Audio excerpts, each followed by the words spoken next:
បាទសួស្តីបងប្អូនទាំងអស់គ្នាបាទហើយក៏សូមស្វាគមន៍ដែរបាទសម្រាប់ការចូលមកកាន់ channel របស់ខ្ញុំសាជាថ្មីបាទហើយសម្រាប់វីដេអូមួយនេះខ្ញុំនឹងធ្វើការបង្ហាញបាទទៅកាន់បងប្អូនអរគ្នាបាទសម្រាប់បងប្អូនដែលបានឆាតមកសួរខ្ញុំហើយបងប្អូនខ្លះក៏បាន comment សួរខ្ញុំណាក៏សួរថាតើមូលហេតុអីមួយរយៈនេះគឺ app មួយនេះគឺអត់អាចបញ្ចូលទឹកប្រាក់បានអញ្ចឹងណាបាទហើយសម្រាប់ app មួយនេះចាំតិចទៀតខ្ញុំនឹងធ្វើការបញ្ជាក់ទៅកាន់បងប្អូនគ្នាហើយសម្រាប់ app មួយនេះគឺខ្ញុំរកបានណាគឺខ្ញុំរកបានដូចជា$200ជាងហីបាទដោយសារតែខ្ញុំបានធ្វើការវាយលុយរបស់ខ្ញុំនេះចូលទៅកាន់គណនីរបស់ខ្ញុំផ្សេងទៀតអញ្ចឹងហីឥឡូវហ្នឹងគឺខ្ញុំទុកតែ$70ទេនៅក្នុង wallet មួយនេះបាទហើយខ្ញុំចង់បញ្ជាក់ថាសម្រាប់ app មួយនេះវាគឺជា wallet បាទដែលបាក់ផាតទៅលើ True Money វិញឬក៏ ABA អញ្ចឹងបាទមានន័យថាវាគឺជា wallet សម្រាប់ការផ្ទុកលុយដែលអាចឲ្យយើងធ្វើការបញ្ចូលទឹកប្រាក់ក៏បានបាទបញ្ចូលការទូរស័ព្ទដៃណាហើយយើងក៏អាចធ្វើការយកទៅទិញទំនិញផ្សេងក៏បានឬក៏យើងយកនេះបាទបងប្អូនគ្នាយើងអាចយកទៅញ៉ាំអាហារផ្សេងបានដែលហាងផ្សេងហ្នឹងបានធ្វើការសហការជាមួយនឹង app Payluy មួយនេះបាទបងប្អូនគ្នាបាទសម្រាប់បងប្អូនដែលចង់ធ្វើការចុះឈ្មោះជាមួយនឹង app មួយនេះ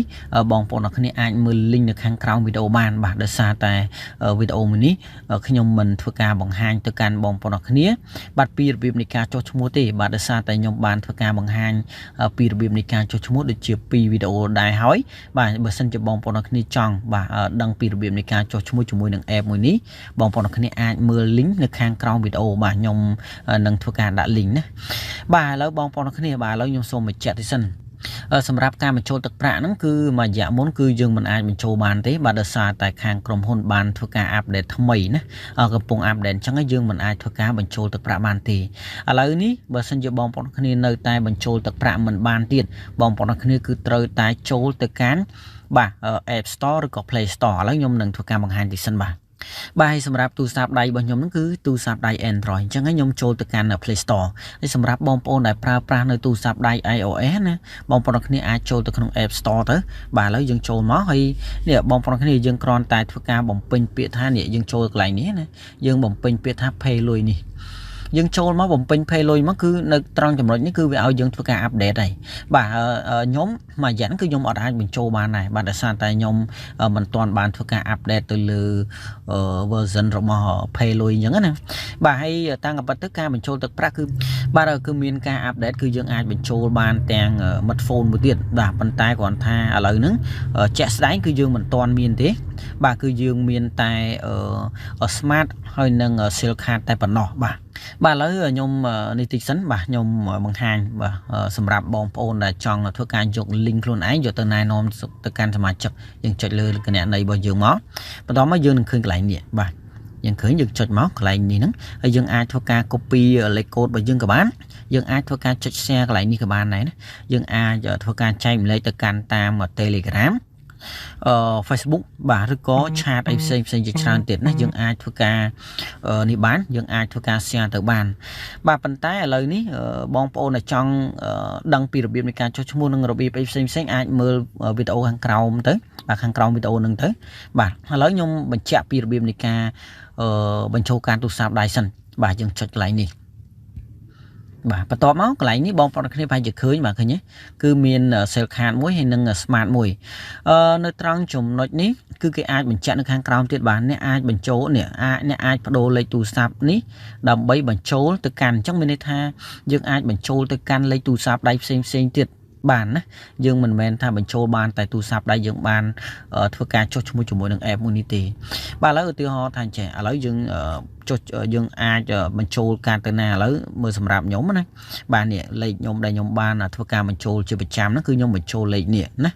បាទបន្ទាប់មកយើងអាចធ្វើការរើសមកព្រោះ smart វាលោតនៅត្រង់ចំណុចនេះបើយើងចង់បញ្ចូល$1ឬក៏$2រហូតដល់$50យើងចង់បញ្ចូលមួយណាក៏បានដែរឥឡូវឧទាហរណ៍ថា$1ណា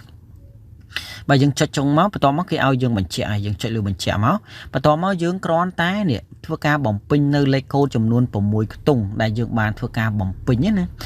សម្រាប់លេខកូដចំនួន6ខ្ទង់នេះខ្ញុំជឿថាបងប្អូនអរគ្នាប្រហែលជាយល់ហើយបាទដោយសារតែនៅពេលដែលយើងធ្វើការចុះឈ្មោះជាមួយនឹង app មួយនេះគឺយើងត្រូវធ្វើការបំពេញបាទគឺយើងត្រូវធ្វើការដាក់នៅលេខកូដចំនួន6ខ្ទង់របស់យើងអញ្ចឹងហើយយើងគ្រាន់តែយកលេខកូដចំនួន6ខ្ទង់ហ្នឹងយកមកបំពេញនៅត្រង់ចំណុចនេះមកគឺយើងអាចធ្វើការ bàបញ្ចូលទឹកប្រាក់បានហើយបើមិនថាដោយសារតែខ្ញុំធ្វើការបញ្ចូលទឹកប្រាក់រួចរាល់អស់ហើយអញ្ចឹងខ្ញុំមិនធ្វើការដាក់លេខកូដចំនួន6ខ្ទង់ខ្ញុំម្ដងទៀតទេបាទដោយសារតែ smart បងប្អូនគ្នាប្រហែលជាដឹងហើយគឺយើងបញ្ចូលតែ$1គឺយើងអាចប្រើរហូតដល់មួយអាទិត្យឯណោះបាទហើយណាមួយខ្ញុំប្រើ Wi-Fi ចេះទៀតគឺ SIM របស់ខ្ញុំប្រើដូចអត់ដែលអស់ទេនេះឥឡូវយើងចូលមកកន្លែងប្រវត្តិនេះមកបងប្អូនគ្នានឹងឃើញនេះឃើញទេការចុះឈ្មោះហ្នឹងឥឡូវគឺបានលុយតិចទេវាអត់ដូចមុនគឺ10សេន10អីណោះបាទឥឡូវហ្នឹងគឺអត់ទេមាន5សេន7សេនឬក៏3សេនហើយនេះការបញ្ចូលទឹកប្រាក់ហ្នឹងគឺខ្ញុំបញ្ចូលម្សិលមិញបាទគឺ$1នេះបងប្អូនគ្នាប្រហែលជាឃើញគឺ